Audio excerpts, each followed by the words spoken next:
The Northwest Territories is a stable, predictable jurisdiction with attractive, ready-to-build mining projects focused on commodities in global demand: lithium, gold, critical minerals. And what's unique about the Northwest Territories, and which we pride ourselves on, is Indigenous partnerships. And these partnerships are very excited to move these projects forward. We have a wealth of resources and energy within our borders, and our resource sector is stepping up into a new era. For those of you that know the Northwest Territories, we've been producing diamonds for 25 years. And through that, there's been a developed and skilled workforce and a robust network of Northern and Indigenous development corporations, service and supply companies, and together they represent a powerful legacy of relationships and partnerships built, tested, and proven through the experience with the diamond mines. As a territory, we're resourceful, we are collaborators, and we know what we can achieve together. We're very clear about where strategic partnerships and investments are essential. We know we must focus on the initiatives and projects where we are positioned to succeed and succeed responsibly. And that's what we're here to talk about today. Above else, this panel demonstrates that we are all aligned. I'm joined here today by Jeff Rosnowski, a councillor for the Yellowknives Dene First Nation, Darryl Bolio, CEO of Demco, and April Hayward, CSO with Lift Power. Together, we're here to show you that this is the perfect time to invest in the Northwest Territories.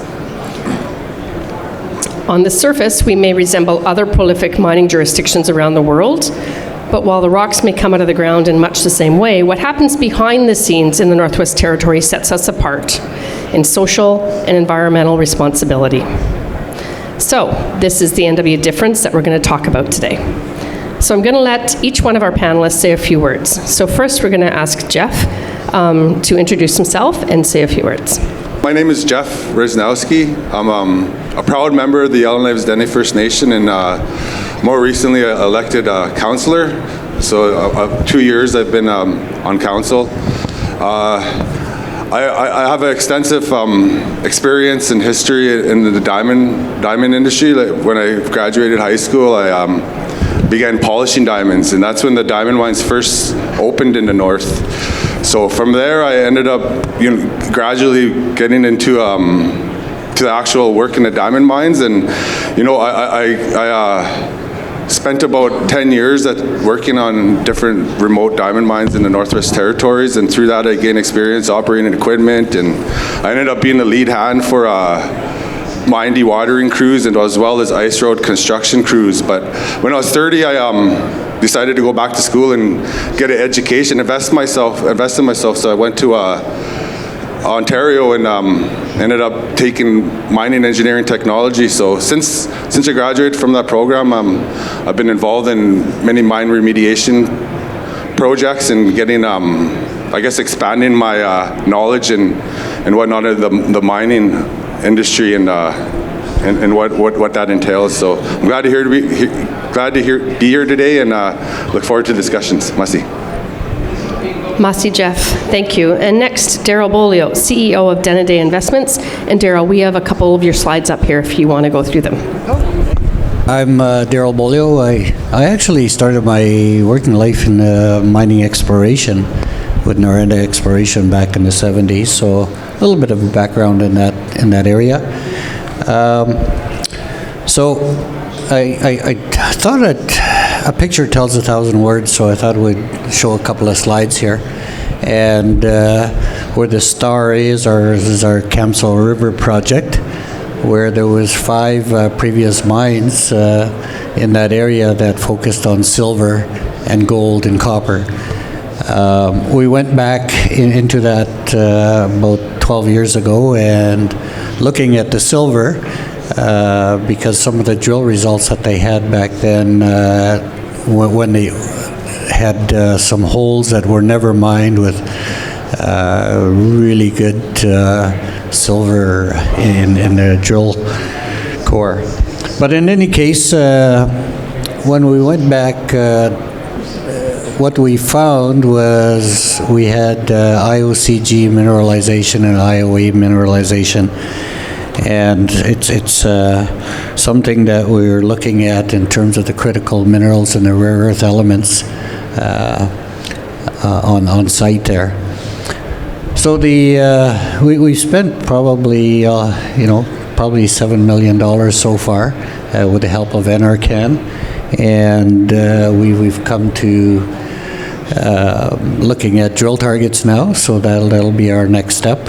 And but I just wanted to go back and focus on the ownership, because we're 100% Indigenous owned.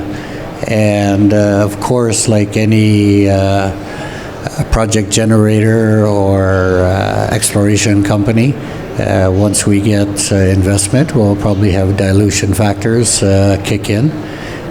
But we're pretty upbeat on the results we've gotten so far. A lot of that discussions we've had is community engagement with Delenegoti government and the Tlicho, and a lot of advice in terms of environmental. I think because the discussion in the community is saying that if we own it, they're going to watch how the land, the water, and the environment is treated. So you're integrating that traditional knowledge right off the bat. And so they have a say in what's going to happen there. And part of that is building that capacity, bringing in people on site from the communities that's doing the gravity or doing the EM and doing a lot of the work that's required on the project there. So here we go. It's a new model for mineral development that we're developing. I think we can got a really good foundation we can grow on. Thank you. Thank you, Daryl. So again, this is DEMCO, and they're 100% Indigenous-owned exploration and hopefully future mining company in the Northwest Territories. So next, I'm going to ask April Hayward, Chief Sustainability Officer for Lift Power, to say a few words. Thanks. Yeah, I'm stepping in for Francis McDonald, so apologize if you were here to see him. I am the Chief Sustainability Officer for the company. Lift Power is a Canadian-owned hard rock lithium exploration and development company. We have assets in Quebec and in the Northwest Territories. And one of our most important projects is our Yellowknife lithium project, which is just outside the city of Yellowknife in the Northwest Territories. And that is a hard rock lithium project, and we've released our initial resource estimate and are working on baseline data collection in hopes of submitting an environmental assessment initiation package in the next couple of years here. Thank you, April. So yes, so please check out Lift Power. And I'm going to ask my first question of Jeff. So Jeff, Lift Power is exploring lands traditional lands of the Yellowknife Dene First Nation. So you've got good experience with that partnership. But I would want to ask you, what do you highlight as the Northwest Territories' greatest asset, and how do you, with your First Nation, work with the companies on the land? Thanks for the question, Pam. I guess from my perspective, one of the biggest asset, if not the number one asset is the people of the North. People, mining has occurred in the North for almost a century, and throughout those years, people of the North, Indigenous groups, they've learned the industry. We got people in the communities who are mining engineers, the project managers, skilled labor, equipment operators, and we also got people in the communities who are experts on the land. They're land users. And going forward, we also became accustomed to working with the governments, following legislation, and I think one of the main things for mining companies when they come to the North is to engage early and often with the different Indigenous groups, get to know the area, and there's some areas there's land claim settlements that are in place, and other areas there are ongoing negotiations, so it's always valuable to know the area that you're coming into. Also, the Northwest Territories is rich. We have oil, gas, gold, lithium, critical minerals, and diamonds. Throughout the years, it's a lot of untapped resources in the Northwest Territories, And with the ever-changing geopolitics in the world, and a lot of the areas are going to become even more valuable than they are.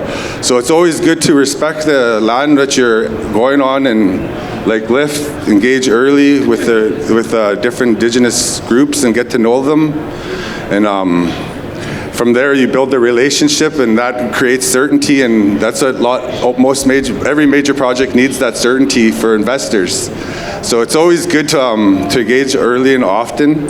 Also, one of the greatest assets that we have in Yellowknife is that we do have amenities in Yellowknife. You know, we have road access, hotels, grocery stores, and airport. So it's always little things like that attract investors, and hopefully we could see a lot more action coming up in the north, because we are open for business.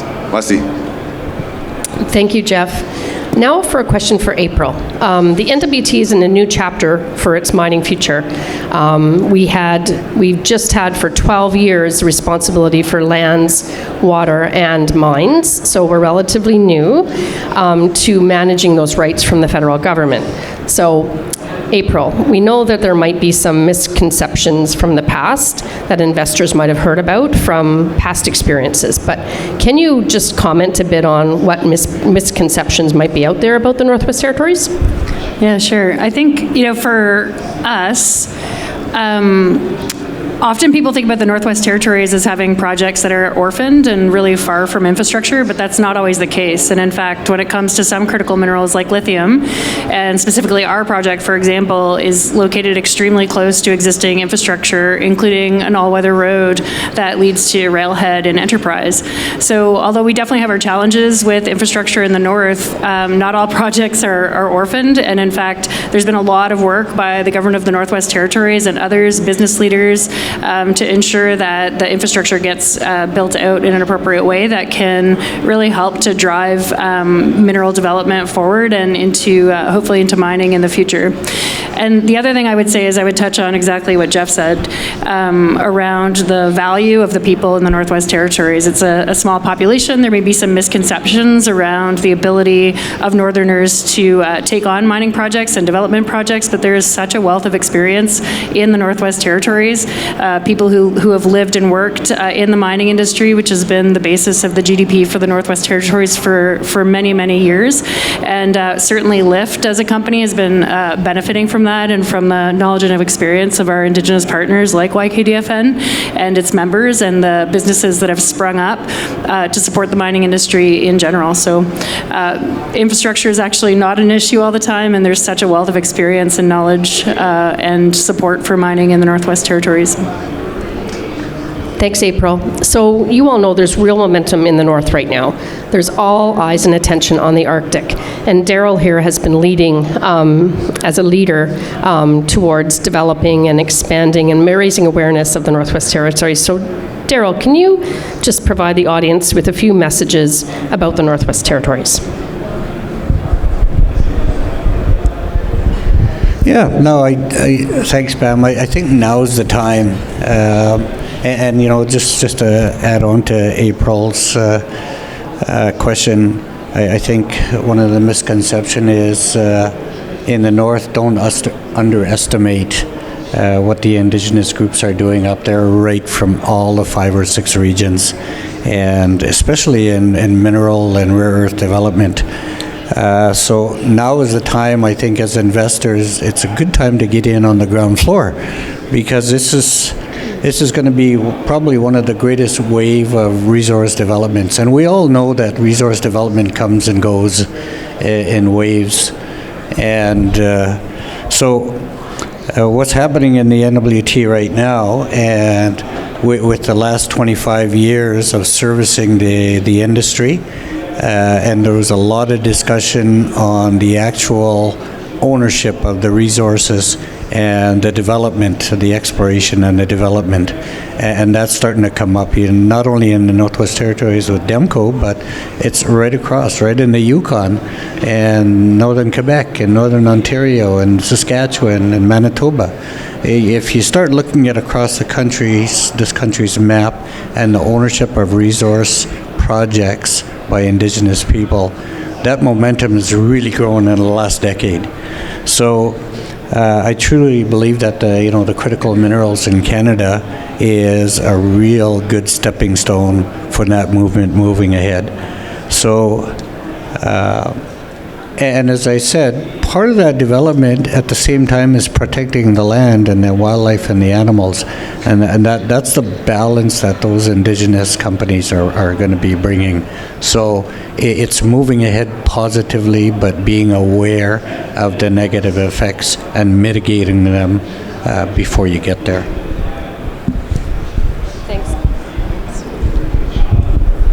Thanks, Daryl. So we just have a couple more minutes here, but once again, I just want to thank all of you for coming, and for Jeff, Daryl, and April for sharing your perspectives on the Northwest Territories. So please do look to the Northwest Territories for investments. There is a number of companies. Some of them are here. Again, April is with Lift Power, and Daryl is with Demco. We will have a significant presence ongoing at VRIC here, and we're also over at the Roundup for the next couple of days. So please come and join us. And again, the Northwest Territories is open for business. We're a stable jurisdiction, and we're focused on advancing the projects in partnership with Indigenous governments. So please look to the NWT for some exciting future announcements. Thank you.